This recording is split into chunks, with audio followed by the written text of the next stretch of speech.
کیونکہ حضرت مفتی تقی صاحب ایک تو بہت بڑے عالم ہیں، تفسیر کے، فقہ کے، حدیث کے، اور اسلامک بینکنگ میں ان کو الگ مہارت ہے، اور انگلش، عربی، فارسی، اردو، یہ 4 زبانیں تو ایسی ہیں جیسے مادری زبان ہوتی ہیں ان کی.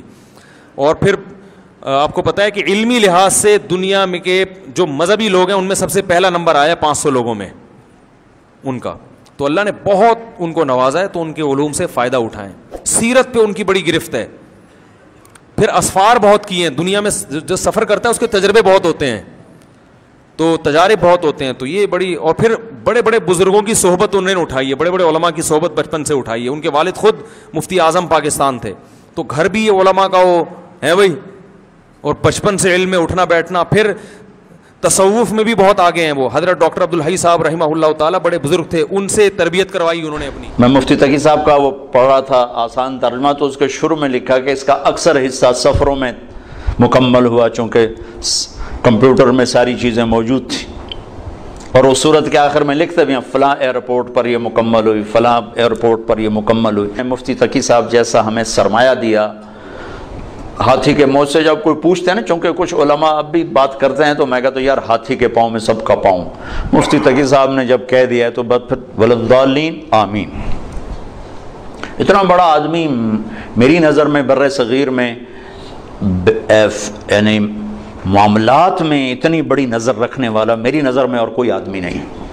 مفتی صاحب کا جہاں تک تعلق ہے، مفتی تقی عثمانی صاحب کا، وہ ایک ایسی محترم اور علمی شخصیت کے مالک ہیں کہ جس کا اعتراف عالم اسلامی کرتا ہے، اس کی فقہی اکیڈمیاں کرتی ہیں، امت مسلمہ کی مختلف تنظیمیں کرتی ہیں. وہ ایک خالص علمی شخصیت کے مالک ہیں. وہ مفسر بھی ہیں، محدث بھی ہیں، فقیہ بھی ہیں، بلکہ اگر یہ کہا جائے کہ وہ فقیہ العصر ہیں، فقیہ الامت ہیں، تو ان پر یہ وصف منطبق ہوتا ہے.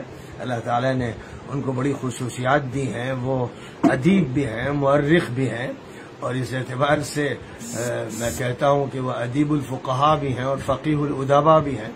ایک ایسی شخصیت ہے جس کا احترام ہے اور جن کا خاموش کام ہے، تعمیری کام ہے، بڑا مثبت کام ہے.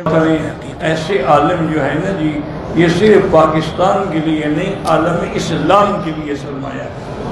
تقی صاحب اتنا بڑا آدمی ہے ماشاءاللہ، اتنے بڑے علم والے ہیں، اتنے بڑے فضل والے ہیں، اور خاص طور پہ اقتصاد اسلامی پہ جتنی ان کی نظر ہے، میں نے بہرحال آج تک کوئی عالم ایسا نہیں دیکھا. اور جو دارالعلوم ہے ماشاءاللہ، جو کراچی کا سب سے بڑا مدرسہ ہے، صرف اس میں پتہ نہیں دنیا کے علماء طلباء پڑھنے کے لیے آتے ہیں، اور حضرت اس وقت بھی خود بھی بخاری شریف کا درس دیتے ہیں. تو دل سے دعا کریں کہ اللہ صرف پاکستان میں نہیں، پورے عالم اسلام میں علماء کی حفاظت. یہ جب تک علماء ہیں گاڑی چلتی رہے، اگر انجن ہی نہ رہا تو ڈبے کیا چلیں گے. بتاؤں کہ پاکستان میں حضرت مفتی محمد تقی عثمانی صاحب جیسا مضبوط علم والا، اور علم بھی بہت سے لوگوں کے پاس ہوتا ہے مگر اعتدال نہیں ہوتا طبیعت میں، وہ باہر کے ماحول سے متاثر ہو جاتے ہیں. حضرت مفتی محمد تقی عثمانی صاحب دامت برکاتہم العالیہ وہ علم میں مضبوط بھی ہیں، اور ان کی جو زبان سے نکلے ہوئے الفاظ یا ان کے قلم سے لکھی ہوئی تحریر بہت ہی نپی تلی ہوتی ہے.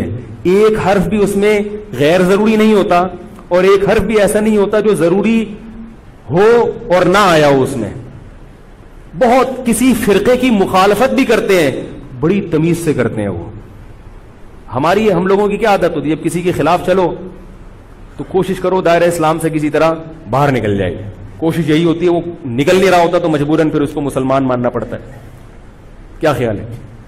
کوشش یہ ہوتی ہے کہ اسلام کا جو دائرہ ہے وہ اس میں رہوں اور 2-4 میرے مرید رہیں، لیکن چونکہ پبلک اس کو مانتی نہیں تو مجبوراً ان کو بھی دائرہ اسلام میں داخل کرنا پڑتا. تو حضرت مفتی محمد تقی عثمانی صاحب کی جو تحریریں ہیں وہ بڑی جاندار ہوتی ہیں، ان کو پڑھا کرو اللہ کے بندو.